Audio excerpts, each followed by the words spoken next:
Juízes capítulo 2, versículo 6.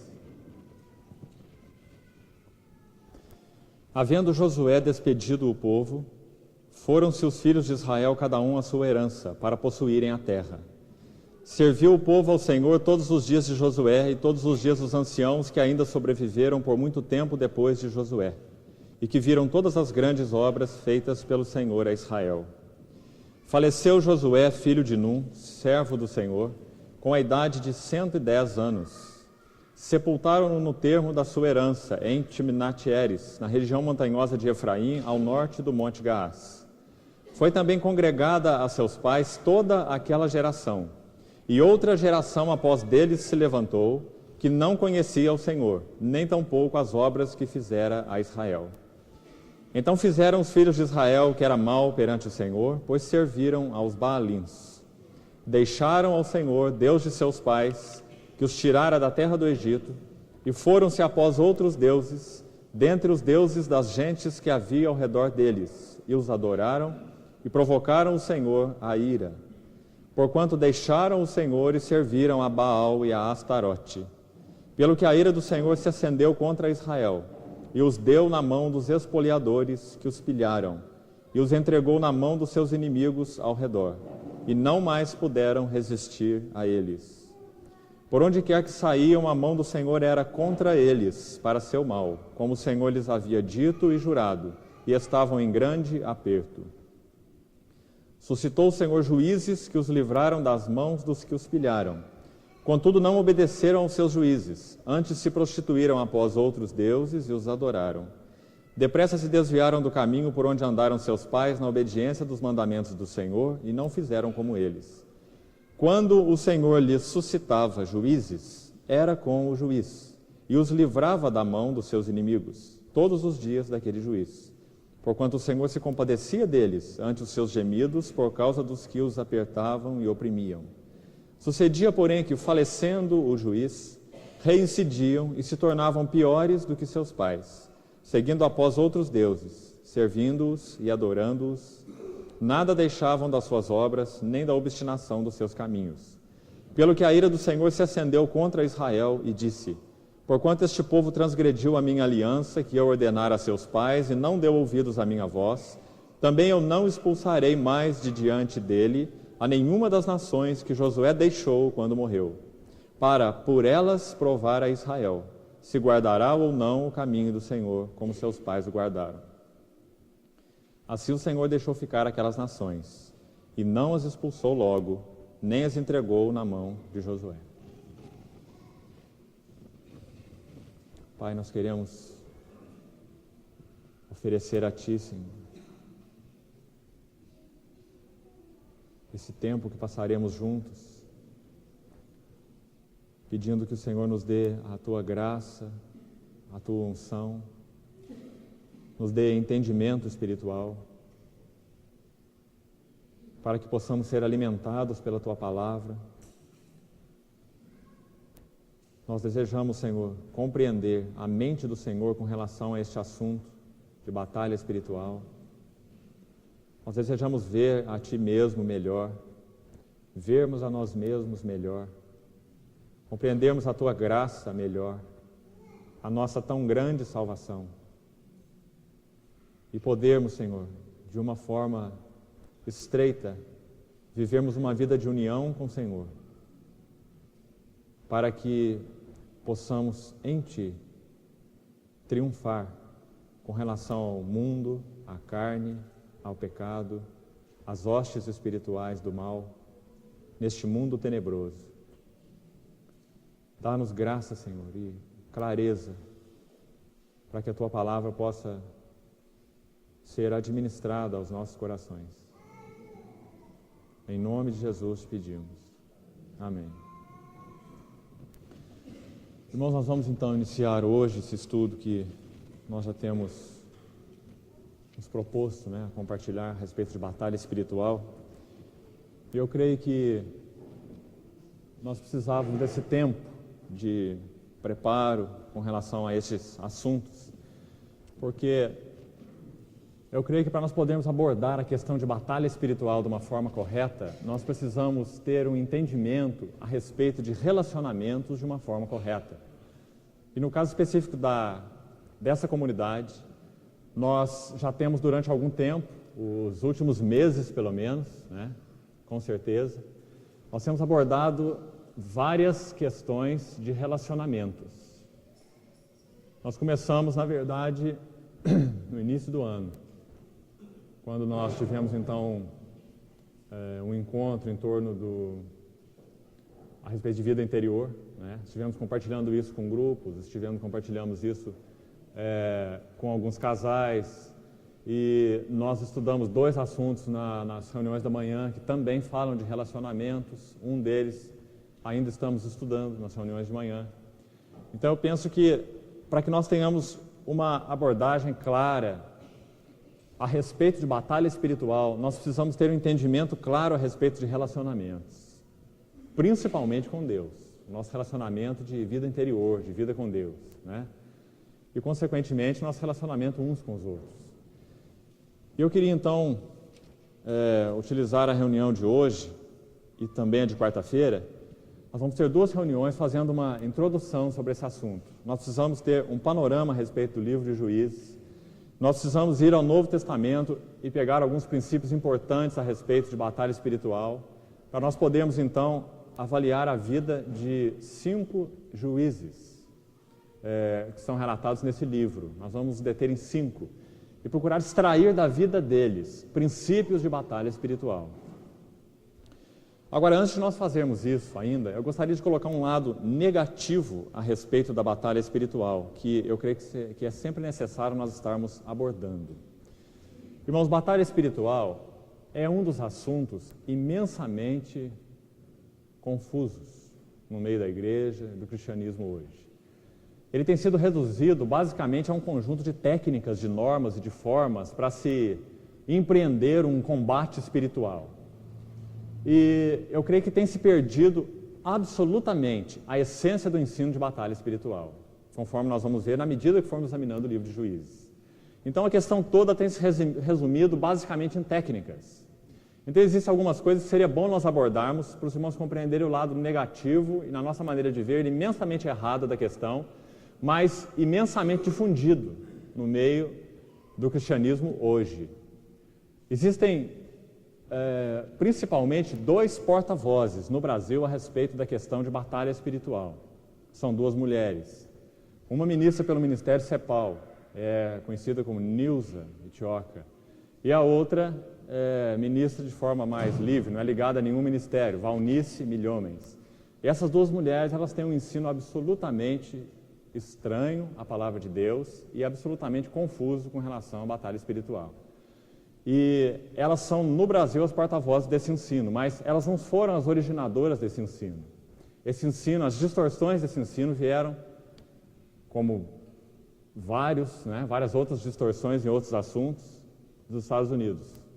E o divulgador, a pessoa que originalmente começou a mencionar essa questão complicada e distorcida a respeito de batalha espiritual, se chama Peter Wagner, nos Estados Unidos. E ele começou então a difundir técnicas de combate espiritual, que na sua maneira de ver, existiam então hostes espirituais que precisavam ser discernidas, seriam grupos específicos, né, no caso de demônios, que agiriam especificamente sobre cidades, sobre micro-regiões, ou até mesmo grupos diferentes numa mesma cidade, e que eles deveriam então ser identificados e deveriam ser combatidos separadamente, com técnicas apropriadas, até mesmo técnicas de oração, coisas que chegam a ponto do ridículo às vezes, como por exemplo dizer que nessas orações de batalha espiritual nós não podemos ter nenhum membro do nosso corpo cruzado, que qualquer tipo de membro cruzado, dedo cruzado, braço cruzado ou perna cruzada, anularia o efeito da oração na esfera espiritual.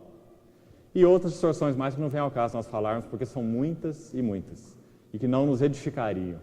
Mas eu queria colocar para os irmãos esses pontos mais importantes e errados que têm sido difundidos. Um outro ensino imensamente ligado à batalha espiritual, que tem sido muito difundido de uma forma danosa no meio do povo de Deus. Eu creio que nós não temos nós temos tido o privilégio, né, de não participar disso, mas, por outro lado, às vezes nós deixamos de sentir a dor daqueles que participam. É uma dor muito real e muito séria, porque leva a consequências muito sérias. Porque as pessoas partem de uma visão errada, elas adquirem, então, um entendimento errado, terão uma conduta errada e, consequentemente, terão uma própria condição interior toda distorcida, né? Fatalmente, no final das contas, nessa visão distorcida de batalha espiritual, o próprio caráter de Deus será distorcido. Fatalmente, o caráter de Deus será distorcido. Então, um ensino derivado dessas distorções da batalha espiritual, é um ensino, é um apêndice à questão da batalha espiritual, seria um ensino também largamente difundido no Brasil a respeito da quebra de cadeias de maldição hereditária. Esse ensino não é um ensino em si, ele é um ensino derivado da questão de batalha espiritual, na mente dessas pessoas, né? Eles creem que existem, partindo então do mesmo princípio, existem hostes espirituais do mal que acompanham de uma forma específica uma família. Então existe o espírito do vício, o espírito do adultério, o espírito disso, o espírito daquilo. E esse espírito acompanha uma família e todos os membros daquela família, ou a grande maioria, eles fatalmente entrarão naquela linha, né? E isso não é bíblico. É certo que nós temos um combate espiritual, nós vamos entrar depois no lado positivo da questão e procurar entender o que a Bíblia ensina, afinal de contas, porque as hostes espirituais da maldade são um fato e o combate espiritual é um fato, né? Depois nós entraremos nessa questão mais positiva, mas a distorção desses irmãos, então, ela é especialmente nesses dois sentidos, que eles reduzem a batalha espiritual a um conjunto de técnicas, a uma maneira de orar, eles orientam as pessoas a procurar, então, descobrir, e normalmente existem líderes especializados para isso, né? Isso leva muitas pessoas também a um caminho de soberba, né? Existem pessoas capacitadas a orar e a discernir quais são as castas de demônios que operam nesse e nesse lugar. E segundo eles, esses demônios devem ser conhecidos pelos nomes, porque conhecer-se o nome do demônio dá autoridade sobre ele. Então eles costumam se relacionar com pessoas endemoninhadas e procurar então descobrir através desse endemoninhamento qual é o nome daquele demônio que toma posse daquela pessoa e em qual região ele age. Então, isso é um absurdo, né? Porque eles estariam, até naturalmente falando, estariam colhendo informações do demônio, né? Que é alguém absolutamente mentiroso, né? Enganador e falso, e usando como um substrato para a sua atuação, né? Isso não tem o menor sentido. Confiando nas informações do demônio, né? Então existe todo um problema sério ligado a essas questões de batalha espiritual. E um dos mais sérios, na minha maneira de ver, é a questão de quebra de cadeia de maldição. Porque ela tira toda a nossa responsabilidade pessoal no que concerne a esfera da nossa responsabilidade, né? E ainda um elemento mais grave, ela afronta a cruz de Cristo, o ensino da quebra de cadeia de maldição. Porque esse ensino diz que pessoas que já se converteram, já conheceram o Senhor e já o receberam, ainda assim, essas pessoas podem, de alguma forma, estarem presas, né, como eles dizem, amarradas a certas influências demoníacas, que têm que ser especificamente reconhecidas e especificamente quebradas, normalmente por pessoas específicas, né, já preparadas para isso, nesses movimentos de batalha espiritual. E isso também não tem fundamento bíblico, porque a palavra de Deus diz que na vida de um convertido, aquele que já passou então da morte para a vida, que já conheceu o Senhor como seu Salvador, ele não está absolutamente sujeito a nenhum tipo de maldição hereditária, porque a cruz do Calvário é a finalização de toda a maldição. Gálatas capítulo 13 diz que Cristo nos resgatou da maldição da lei, fazendo-se Ele próprio maldição em nosso lugar. Eu creio que não só nesse ensino, como em muitos outros, é a nossa deficiência em ver a glória da cruz que nos conduz então a esses ensinos heréticos. A nossa deficiência em ver a glória da cruz. O que se passou na cruz, segundo Gálatas diz, esse texto que eu citei, Gálatas 3, versículo 13, o que se passou na cruz não foi uma historinha. O que se passou na cruz não foi um acontecimento superficial ou leviano em nenhum sentido. O que se passou na cruz foi profundo, o que se passou na cruz foi um momento de trevas reais, o que se passou na cruz foi uma experiência pessoal do Filho de Deus no que concerne à morte e ao inferno, e exatamente por causa do triunfo da cruz é que os filhos de Deus são livres. Então a nossa falha de compreensão da glória da cruz é que nos leva a muitas heresias, né? A própria heresia católica sobre a salvação pelas obras, né? É uma heresia derivada da falta de visão da glória da cruz. Se nós podemos nos salvar a nós mesmos por qualquer meio que seja, então por que a cruz? Então por que o Filho de Deus se entregou? Por que ele se encarnou? Né? Então toda a nossa falta de visão da glória da cruz fatalmente nos leva a heresias. E a cadeia de maldição hereditária é uma heresia derivada dessa falta de visão, da glória da cruz. Que o Senhor na cruz ele assumiu toda maldição. Na cruz ele assumiu todo pecado. Se hoje nós cometemos pecado, isso não retira de nós o valor da nossa salvação e nem o dom da vida eterna. Isso afasta-nos da graça, do gozo, da presença e da comunhão com Deus, sim. A vida mantida nesse ritmo, sem dúvida, nos levará até mesmo deixar de gozar as bênçãos do Senhor na sua vinda, né? Os seus galardões, as suas recompensas, né? Mas, de maneira nenhuma, anula nem o valor do dom de Deus, nem o valor da cruz e nem a questão da vida eterna. Então a visão a respeito da glória da cruz, ela tem tudo a ver com toda a sequência da nossa visão espiritual, né? Tudo que vem depois. Eu creio que seria basicamente isso que nós precisávamos saber a respeito do lado negativo dessa questão. Esse ensino tem sido muito difundido e tem lançado cristãos num desespero, um verdadeiro desespero. No que concerne ao lado pessoal e individual, além do fato mais grave de anular, então, e de lançar trevas sobre a cruz de Cristo, né, de ofuscar a visão da glória da cruz, esse ensino nos leva a uma dificuldade muito séria no caminhar pessoal, porque tira, de alguma forma, a nossa responsabilidade pessoal. Então, eu não sou responsável, na verdade, por uma conduta desregrada na minha vida. Quem é responsável é o demônio, porque é ele que me conduz a isso. Eu não sou responsável pela minha ira nos meus relacionamentos, porque o demônio do ódio é que faz me ficar irado. Então, esse ensino retira de nós a responsabilidade que é totalmente nossa. Quer existisse o diabo e seus anjos, quer não existissem, em nós existiria a carne e existiria combate espiritual. A existência das hostes espirituais da maldade apenas acentuam o combate espiritual, não o geram. As hostes espirituais do mal acentuam a profundidade e a seriedade da batalha espiritual, mas não a geram. A batalha espiritual está dentro de nós.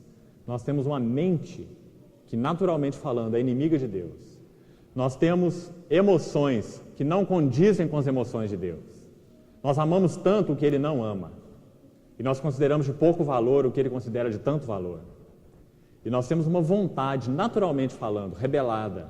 Nós somos resistentes aos princípios de Deus, à palavra de Deus, ao falar de Deus. Nossa vontade é rebelada. Nós nascemos assim. Quer existisse o diabo, quer não existisse o diabo.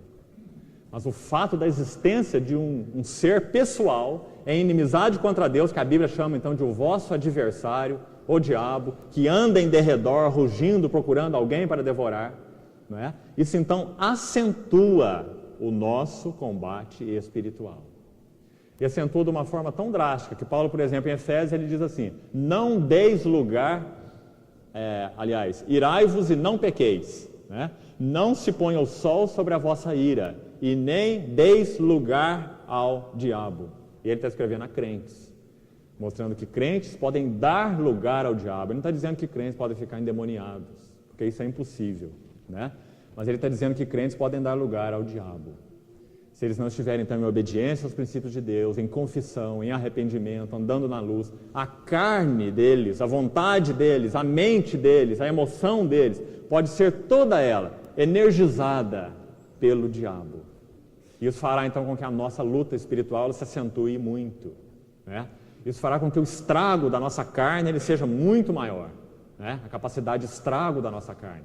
Porque nós podemos oferecer portas nessa batalha espiritual para que o que existe de nós contra Deus, né, na nossa própria carne, seja insuflado, estimulado ainda mais, né, pelo inimigo, pelas hostes espirituais do mal. Uma outra coisa que eu ainda queria dizer para os irmãos é sobre a astúcia de Satanás. Todas as vezes que Satanás não consegue retirar uma verdade gloriosa da vida da igreja, ele se satisfaz em distorcê-la. Porque ele sabe que se ele a puder distorcer, ele anulará o real valor dela. E eu creio que essa questão de batalha espiritual é uma questão ligada a esse fato. Nós temos uma tendência de recuarmos quando nós vemos toda essa distorsão a respeito do ensino de batalha espiritual. Então, se não é assim, então se na cruz de Cristo eu fui absolutamente salvo, não há uma rede, uma cadeia de maldição que veio do meu avô, do meu pai e que opera então em mim, em Cristo essa maldição foi quebrada, eu sou livre porque eu sou dele, ele se fez maldição.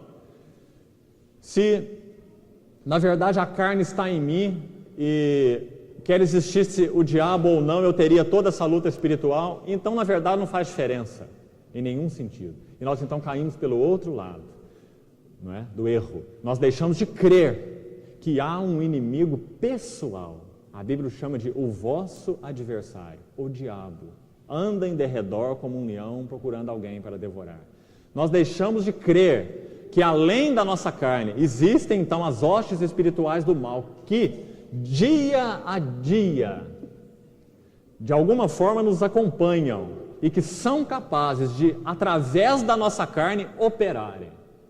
Você sabe de um exemplo bíblico, tem tantos, mas um exemplo bíblico do Novo Testamento, para que seja ainda mais claro, não é? Já na visão da Nova Aliança, né? Um exemplo bíblico no Novo Testamento, claro a respeito dessa questão, é de um discípulo de Jesus, Pedro. Pedro, quando os discípulos estavam recebendo os ensinos do Senhor a respeito da cruz, que ele iria à cruz, ele iria ser entregue, ele iria ser morto, ressuscitaria. Pedro, num dado momento, Mateus capítulo 16, ele disse assim: Senhor, de forma nenhuma suceda isso contigo. Isso de modo nenhum te acontecerá.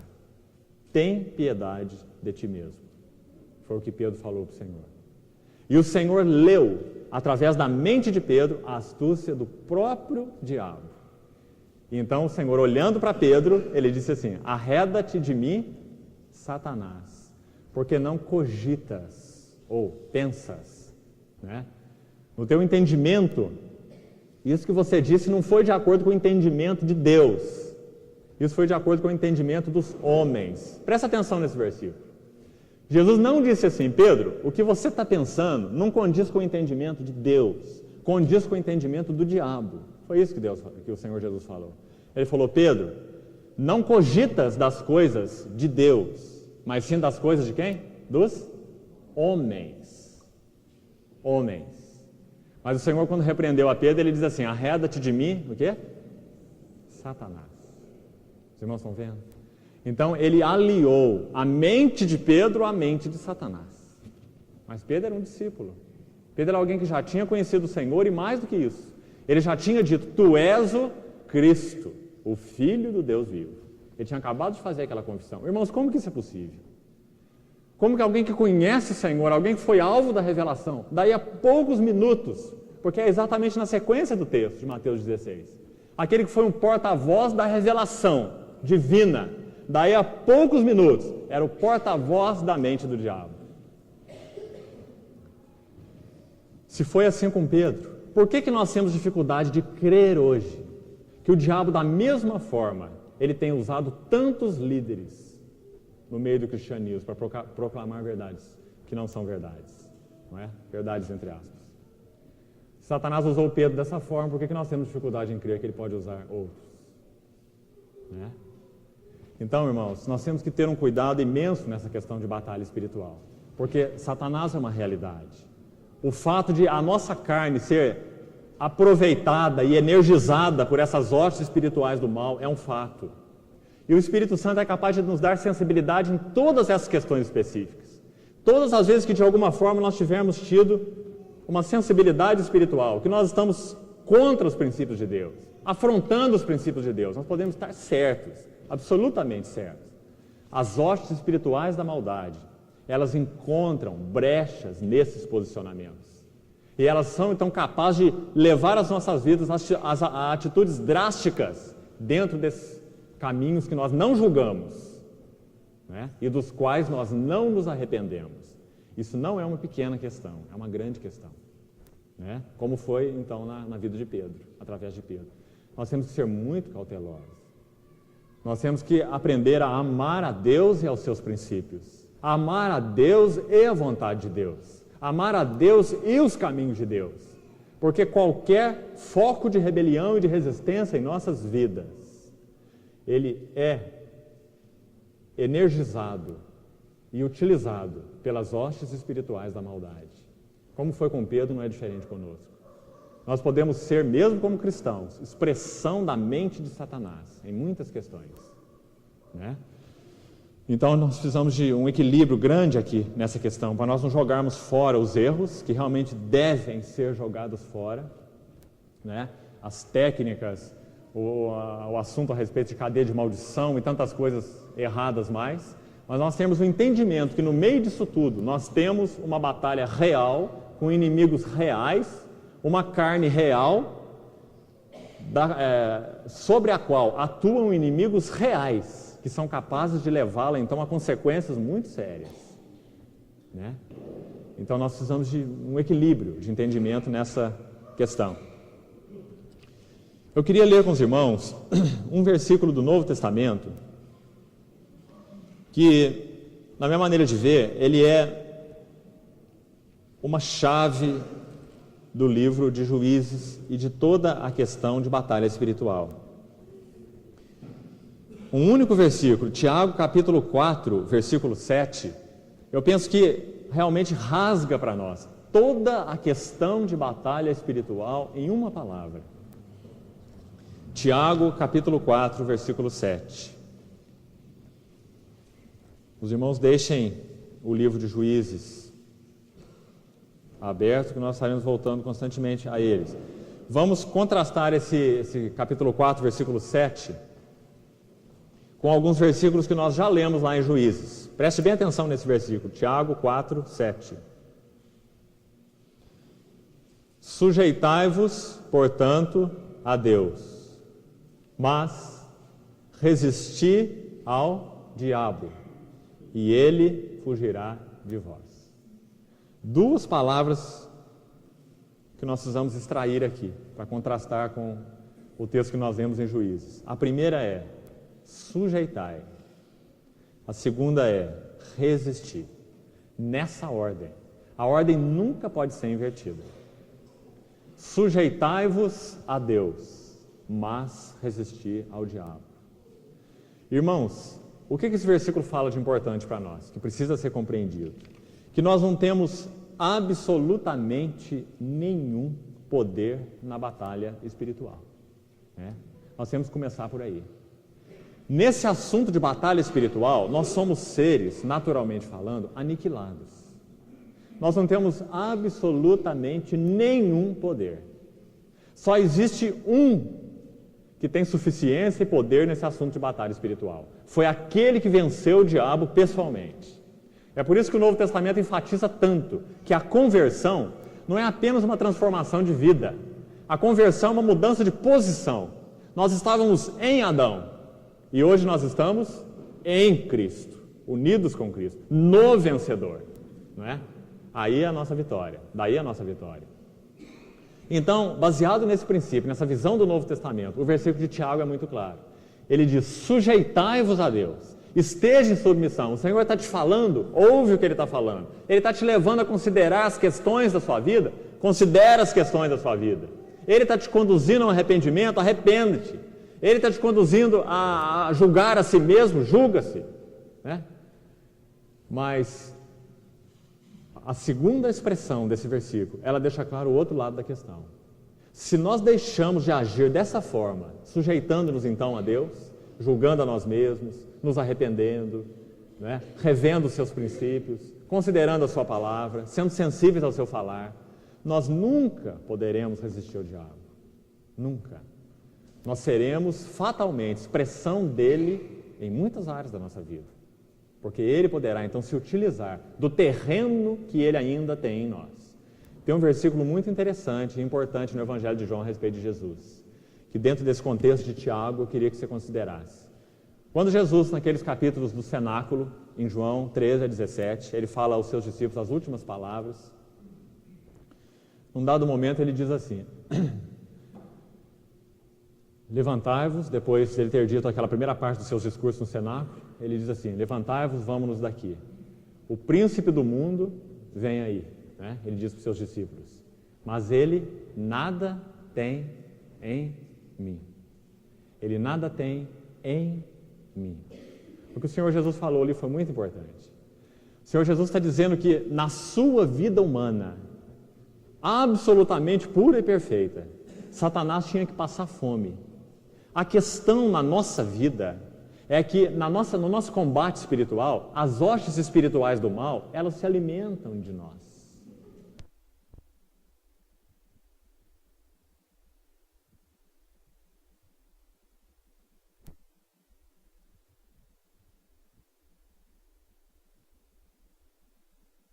Deus criou do pó da terra, ele se torna agora uma carne pecaminosa, não é? E ele então é mergulhado numa esfera coletiva de inimizade contra Deus, que a Bíblia chama de mundo, não é? Este século, que o Novo Testamento também trata tanto. Então, irmãos, nós deixamos de ser santos para Deus por causa do pecado. Agora, quando nós vemos o Senhor Jesus falar dessa forma, uma coisa soa muito grande dentro de nós. Nós vemos que aquela vida humana, pura e sem pecado, era uma vida na qual Satanás, as hostes espirituais do mal e o próprio diabo, não é? Com Jesus a questão foi muito mais séria do que conosco, porque o diabo em pessoa, ele procurou dar conta da vida de Jesus. Jesus não mandou nenhum emissário menor, não é? Já que nas hostes espirituais do mal existe essa hierarquia. Satanás, ele é o governante máximo, ele é o cabeça, não é? Ele é chamado de o príncipe. Ele mesmo é que procurava lidar com Jesus. Ele não enviava demônios para essa tarefa, não. Ele foi pessoalmente, né? Jesus lá no deserto, ele confrontou o diabo em pessoa, e não um demônio qualquer, né? Então, o Senhor Jesus diz assim: aí vem o príncipe do mundo, o diabo. E ele disse assim: e ele nada tem em mim. Irmãos, isso não é verdadeiro conosco, porque as hostes espirituais do mal, elas se alimentam de tudo em nós que é carnal. Tudo em nós que é carne, tudo em nós que é pecado, tudo em nós que é rebelião, tudo em nós que é obstinação contra os caminhos de Deus, são alimento das hostes espirituais do mal, né? Porque isso é do pecado, isso é do inferno, né? Isso é a rebelião que existe em nós. Então nós não podemos dizer o que o Senhor Jesus disse: ele nada tem em mim. Mas na medida em que a nossa vida caminha com o Senhor de forma mais próxima, julgada, né? Uma vida cada vez mais julgada na presença de Deus, na luz de Deus, examinada. Sonda-me, ó Deus, conhece o meu coração. Prova-me, conhece os meus pensamentos. Vê os caminhos maus que há em mim. Guia-me pelo caminho eterno. Quanto mais a nossa vida se acentua nesse sentido, mais profundamente, menos nós somos, então, alimentos de Satanás, né? Porque, embora como filhos de Deus, a carne ainda está em nós. E nós realmente podemos andar de uma forma que satisfaça essas hostes espirituais do mal. Eu creio que nós precisamos compreender isso como crentes. Muito, né? Nós não podemos ficar só com um lado da questão. Nós somos filhos de Deus. Isso não tem nada a ver com o assunto, né? Nós somos salvos eternamente. Nunca vai mudar. Deus estará sempre conosco, sempre. Se as hostes espirituais do mal promovem um conflito real na nossa vida, dentro de nós habita a pessoa de Deus, o Espírito Santo, né? Irmãos, mas isso não anula o fato das hostes espirituais do mal e nem ao menos diminui o seu poder de atuação. A presença do Espírito Santo em nós não diminui o poder de atuação das hostes espirituais do mal. De jeito nenhum. A presença do Espírito Santo em nós, Deus em nós, nos capacita à vitória contra as hostes espirituais do mal, mas não diminui o poder delas. A sua capacidade sutil de tentar, de seduzir, de enganar, de iludir, né? De nos apresentar coisas como atraentes, mas na verdade são caminhos malignos, de seduzir o nosso coração à rebelião, não é? À obstinação, ao endurecimento. Então é uma luta muito real, que nós dia a dia estamos vivendo, né?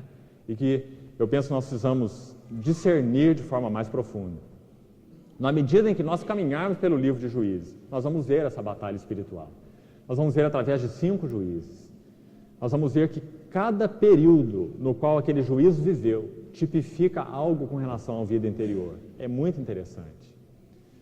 Os irmãos vão ver que o período de Otoniel tipificava um conflito espiritual com o mundo. Nós vamos ver que o período de Eude, que foi o segundo juiz, tipifica o nosso conflito com a carne. Nós vamos ver que o período de Jabim, que foi o rei de Canaã, que dominou Israel durante 20 anos, tipifica o nosso conflito com as nossas cobiças e as nossas paixões. Nós vamos ver que o período dos midianitas, aquele período no qual Gideão foi juiz, tipifica conflito com a carne em um outro aspecto. E nós vamos ver que o período no qual Sansão julgou, o período dos filisteus, tipifica o nosso conflito com o nosso próprio eu. Então nós vamos caminhar passo a passo nesses conflitos espirituais com o mundanismo, com a carnalidade, com as paixões e cobiças e com o eu. E nós vamos procurar ver como que esse combate se processa na esfera espiritual. O que é mais que nós poderíamos enxergar com relação a isso nas nossas próprias vidas? Porque o discernimento, irmãos, não nos garantirá a vitória. Nós não seremos salvos pelo discernimento. Nós somos salvos pela comunhão com Cristo. Mas o discernimento nos dá parâmetro, nos dá diretriz. Nós sabemos o que está acontecendo, não é? Todas as vezes que nós estivemos de alguma forma sendo convencidos, por causa dessa comunhão com o Senhor, de que nós estamos quebrando os seus princípios, resistindo a Ele, nos apegando a deuses, nós estaremos convictos de que as nossas vidas naquelas áreas estarão totalmente abertas à influência das hostes espirituais da maldade, né?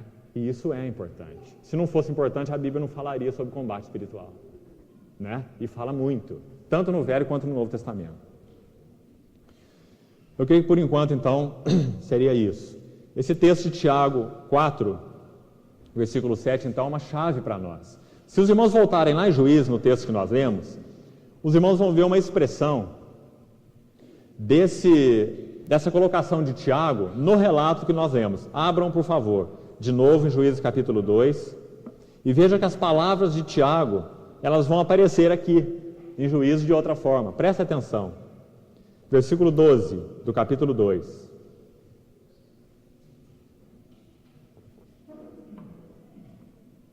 Olha o que diz aí. Deixaram ao Senhor, Deus dos seus pais. Deixaram ao Senhor, Deus dos seus pais. Olha o final do versículo 14. A última expressão do versículo 14. O que diz? E não mais puderam, o quê? Você não acha que está parecendo muito com o texto de Tiago?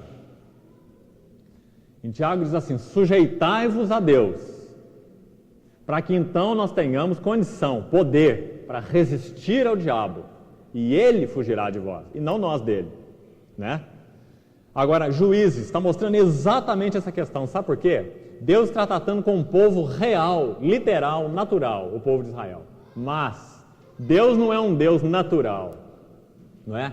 Deus é um Deus, então, espiritual, que lida com o seu povo baseado em princípios espirituais, não é? Então, todo o lidar de Deus com o seu povo é um lidar espiritual, né? Ele queria levá-los a Canaã para ensinar-lhes verdades espirituais. Ele deu-lhes água da rocha para lhes ensinar verdades espirituais, que Ele é a fonte, né? Jeremias depois profetizou isso, né? Ele é um manancial de águas vivas. Ele deu o maná no deserto para revelar algo espiritual, que Deus era o pão para aquela nação. Eles iam então comer de Deus e ser um com Deus, né? Então, irmãos, Deus não mudou o trato dele no Velho e no Novo Testamento nesse sentido, né? Ele é um Deus que continua tratando com o seu povo espiritualmente. E o povo de Israel não compreendeu isso. Quando Jesus se revelou, eles esperavam de Jesus um libertador político, não é? Até mesmo quando Jesus foi morto, ressuscitado, estava para ser ascenso ao céu ali do Monte das Oliveiras, Lembra o que eles perguntaram àqueles anjos quando Jesus foi sendo ascenso? Eles perguntaram assim: qual será o tempo em que restaurarás o reino a Israel? Eles perguntaram ao próprio Senhor, não é? Qual será o tempo em que restaurarás o reino a Israel? Reino político. Depois de já terem sido ensinados tanto tempo com relação a questões espirituais, eles ainda não tinham no coração a questão política, uma libertação exterior e política. E o Senhor falou: não vos compete conhecer tempos ou épocas que o Pai reservou para sua exclusiva autoridade, mas recebereis poder ao descer sobre vós o Espírito Santo e sereis as minhas testemunhas. Ele está falando de um reino o quê? Político? Não, espiritual, né? Então, aqui no trato com essa nação, o Senhor os tratou, sem dúvida, de forma política através dos juízes, nós vamos ver. Mas a ênfase não era o trato político. Os juízes foram libertadores políticos. Os juízes foram libertadores nacionais. Foram líderes políticos. Mas acima de tudo e antes disso, eles foram líderes espirituais, né? E Deus nunca conduzia a sua nação baseada em questões políticas. Deus sempre conduziu a sua nação baseada em questões espirituais. E nós podemos ir até mais longe. Toda a questão política dependia da questão espiritual. Esse é um outro engano que o povo de Deus sustenta hoje. O povo de Deus hoje se comporta como no Velho Testamento, né? Por isso que há uma ênfase tão grande na participação de cristãos na política. O entendimento é baseado que os cristãos, se participarem da política, eles vão então influenciar a política e através da política poder até mesmo formar o reino de Deus nesse mundo, né? Então nós temos essa bancada evangélica e tão grande na política. Esse não é o caminho de Deus, né? Porque a ênfase de Deus é o trabalho então espiritual. Esse mundo vai experimentar um governante político glorioso, o próprio Senhor Jesus. A Bíblia diz que o Senhor Jesus vai governar esse mundo politicamente, não é? Ele vai descer sobre o Monte das Oliveiras, ele vai ser visto como o Senhor, ele vai julgar o anticristo, que será o governante na época. Ele vai destronar o anticristo e ele vai reinar. E as nações andarão mediante a sua luz. É o que a palavra de Deus nos diz. Ele será um governante político. Mas muito antes disso, ele é o cabeça espiritual, não é? Então, irmãos, o povo de Deus, ele não compreendeu essa questão. E eles se preocupavam sempre com a questão política, abandonando a questão espiritual. Então, esse texto do versículo 12 e o final do 14 deixa bem claro. Eles deixaram o Senhor, Deus dos seus pais, que os tirara da terra do Egito, e foram-se após outros deuses. Infidelidade, quebra da comunhão, né? Deixaram a submissão, sujeitai-vos a Deus, mas resistir ao diabo. Então, como eles deixaram aquela posição de estar debaixo do encabeçamento de Deus, porque Israel, muito antes de ser uma nação política, era uma nação teocrática, era uma nação governada pelo próprio Deus, né? Através da pessoa de Moisés. Era uma nação teocrática, não é?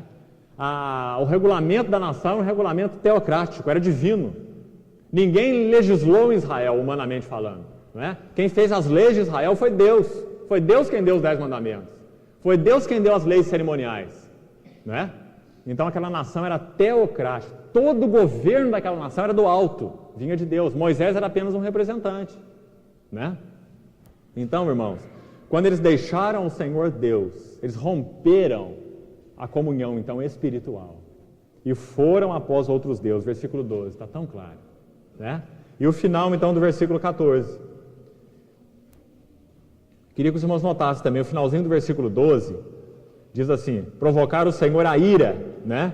E depois o começo do versículo 14, pelo que a ira do Senhor se acendeu contra Israel. 2 vezes a ira, ira, ira. Os irmãos já sabem que essa palavra, no original hebraico, ela se refere a zelo, ela se refere a um ciúme ardente.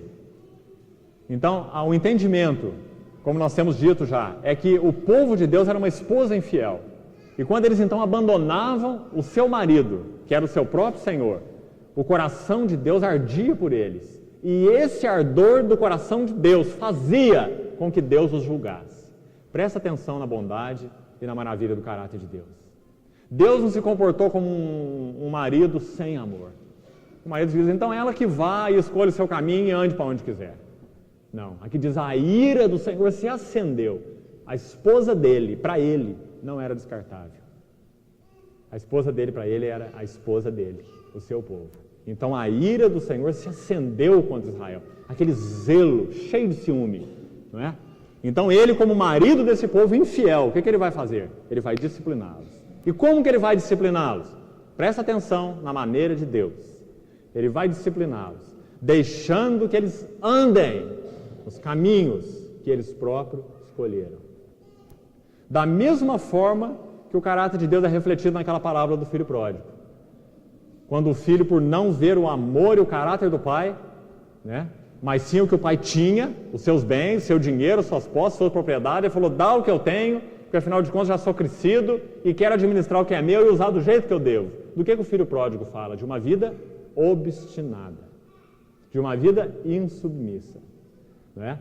De uma vida que entende que tem um caminho melhor do que o caminho do pai. Mas o pai não diz, meu filho, por favor, você sair daqui vai ser um desastre, fica comigo, não faz isso. O pai simplesmente entrega para o filho o que ele queria. E ele vai e gasta os seus bens do jeito que ele quer. E quando ele está lá no chiqueiro, então ele diz assim, os empregados do meu pai têm muito mais do que eu. Eu voltarei para lá, vou julgar a mim mesmo diante dele e confessar a besteira que eu fiz. E diz a palavra que quando aquele filho estava então retornando, o centro daquela parábola não é o filho, é o pai. Quando o filho estava retornando, o pai, segundo aquela parábola, já estava esperando por ele, porque a palavra diz que o pai o avistou de longe no caminho. A ideia é de que desde que aquele coração do filho partiu, o zelo do pai, aquele coração de amor, de ciúme, não é? Estava ardendo pelo filho, para que o filho fosse então disciplinado, né? Segundo o desejo de Deus para com ele, mas então retornasse, né? Porque era o objeto do seu amor. Irmãos, a mesma coisa com relação ao filho pródigo nós vemos aqui em Juízes. Aqui nós vemos um povo pródigo, né? Um povo pródigo, sendo disciplinado pelo mesmo Pai Santo. Então, o versículo 12 e o versículo 14 diz, a ira do Senhor se acendeu. Eu queria que você anotasse essa expressão. Isso aqui não está dizendo que Deus está com raiva deles, meus irmãos. Não está dizendo que Deus está bravo com eles. Está dizendo que Deus está ardendo de ciúme por eles. Porque eles olharam para deuses e disseram assim, é melhor do que o nosso Deus. Da mesma forma que eu e você fazemos no nosso interior. Nós olhamos para as cisternas rotas e nós falamos assim, mata minha sede, pelo menos mata minha sede. Esse Deus não mata minha sede. Esse Deus não me atende, eu não consigo manipulá-lo. Eu não consigo trazer ele para fazer as minhas vontades, os meus caminhos, então eu vou nessa cisterna. Né? Porque ela de alguma forma me consola. Né? Assim que nós fazemos. Então Deus permite que o nosso coração seja disciplinado através dos deuses que nós escolhemos. Essa é a maneira de Deus. Né? Ele considerou a melhor maneira para nos disciplinar. Ele não é um Deus que esconde deuses de nós. O que você acha disso? Quando ele colocou o casal no jardim, ele colocou 2 árvores e não só uma. Se ele quisesse manter o seu casal amado, criado pelas mãos dele, se ele quisesse manter aquele casal preso como robôs, ele teria colocado só uma árvore. Mas ele colocou 2. Para que ele fosse buscado voluntariamente e amado pelo que ele é. Buscado voluntariamente e amado pelo que é. E continua sendo essa a mesma questão no nosso coração hoje. Se nós queremos os deuses, nós podemos ir aos deuses. Nós iremos retardar o processo disciplinar de Deus na nossa vida. Mas de alguma forma, esse coração ciumento e amante, que é o coração de Deus, ele será capaz de nos acompanhar, não nos incentivar, não nos estimular, mas nos acompanhar, até mesmo nos nossos caminhos pecaminosos. E isso é verdade. Todas as vezes que nós escolhemos cisternas rotas e vamos a elas, Deus nem nos conduziu a elas, e Ele nem nos encoraja a estar nelas, mas Ele nos acompanha enquanto nós bebemos da sua água suja. Porque se Ele não fizesse isso, o nosso coração nunca retornaria. Os irmãos já pensaram nisso? Os irmãos acham que quando nós retornamos a Deus, somos nós que retornamos a Ele? Os irmãos acham, os irmãos estão enganados. Porque quando nós retornamos a Ele, é Ele quem nos busca. É Ele quem de novo constrange o nosso coração com o seu amor. É Ele quem de novo deixa claro lá no íntimo, lá no fundo, que nós não temos lugar fora dele mesmo. É Ele quem deixa claro todas as vezes. É Ele quem está do nosso lado quando nós estamos lambendo as cisternas rotas. É Ele que nos acompanha. E essa é uma maneira insuportável para nós, através da qual Ele ministra a sua disciplina, não é? E eu digo insuportável, porque o seu amor é insuportável, né? Irmãos, nenhum filho teria coragem de praticar os seus pecados ocultos na cara e na frente do seu pai, sabendo que ele está desagradando o seu pai, né? Mas nós lambemos as nossas cisternas rotas na cara do nosso Deus, e nós sabemos que Ele está vendo. E nem por um minuto Ele está nos retaliando, né? Ele não faz retaliação conosco, Ele não se vinga. Ele fica simplesmente quieto, silencioso, observando nós, lambendo as nossas cisternas rotas, né? E através desse processo, Ele calmamente vai nos disciplinando, né? Mostrando a nossa ilusão, o nosso vazio, o seu grande amor. Foi isso que Ele fez com o povo em Juízes. E é isso que Ele faz conosco. A ira do Senhor se acendeu contra Israel. Versículo 14. E o que Ele fez? Ele os deu na mão dos espoliadores. Irmãos, se nós não entendemos o caráter de Deus, nós não entendemos nada. Porque se nós olharmos esse versículo sem esse panorama do Deus que nós conhecemos, nós torcemos totalmente. Porque nós pensamos o seguinte: a ira do Senhor se acendeu. A primeira ideia que nós temos da ira é uma ira humana, não é? Não é de zelo, de ciúme, de amor, mas é uma ira humana, uma ira que rejeita, que joga fora. É isso que nós interpretamos como ira. Não tem nada a ver com o que a palavra de Deus chama de ira, segundo o original, não é? E ainda diz assim: Ele os deu na mão dos espoliadores, não é? O que soa para nós que vivemos um contexto pecaminoso, um contexto de rejeição, né? Um contexto todo distorcido, que Deus está nos jogando fora. Ah, sabe de uma coisa? Vocês não me querem mesmo, vocês estão querendo deuses meus, eu estou bravo demais com vocês, e eu vou entregar vocês para os espoliadores, e vocês façam o que quiser, não é? Não é nada disso. Mas a palavra diz que o ciúme de Deus se acendeu, e esse ciúme fez com que Ele entregasse esse povo para os espoliadores, para os deuses. Interessante que eles são chamados aqui de espoliadores. São aqueles que vão gastar a vida e a alma daqueles judeus, daquela nação, até o fim, não é? Para no final deixá-los abandonados num ferro velho. Essa é a ideia do livro de Juízes. Aqueles deuses para os quais o povo se entregava e adorava e servia, esses deuses pagãos, o Senhor então levantava esses povos para dominar sobre Israel, e esses povos filisteus, midianitas, moabitas, vários povos, dominavam o povo de Israel durante anos a fio, 20 anos, 40 anos em alguns casos, muito tempo, e esses inimigos deixavam o povo de Israel completamente gasto, completamente pobre, completamente arrasado, não é? Sem comida, sem mantimento, sem nenhuma condição de sobrevivência. Eles tinham que entrar num profundo aperto, para que então Deus levantasse juízes e pudesse então resgatar de novo o coração daquele povo, pudesse começar a reensinar. É como se Deus estivesse dizendo: eu sou a fonte de águas, né? Então Deus levantava aquele juiz, e aquele juiz passava um período fazendo isso. Quando aquele juiz morria, o povo retornava aos seus caminhos. Um homem de Deus chamado Theodore Sparks, ele fez um comentário sobre o livro de Juízes que é muito interessante. Ele disse que quando ele lia o livro de Juízes, ele tinha vontade de procurar um chuveiro bem rápido e tomar um banho, que era o livro mais sujo da Bíblia, era o panorama mais sujo, e esse livro é terrível, é um livro negro. Se os irmãos lerem um panorama de Juízes, é um panorama terrível. Irmãos, mas esse livro é o maior e melhor livro em toda a Bíblia para se estudar a questão de conflitos interiores e de batalha espiritual, exatamente por causa disso. Porque sabe de onde vem essa podridão? De onde vem essa negridão? De dentro de nós, que vai sendo exposta na medida em que Deus vai tratando aquele povo através dos juízes, né? Queria ler mais uns versículos antes da gente encerrar por hoje.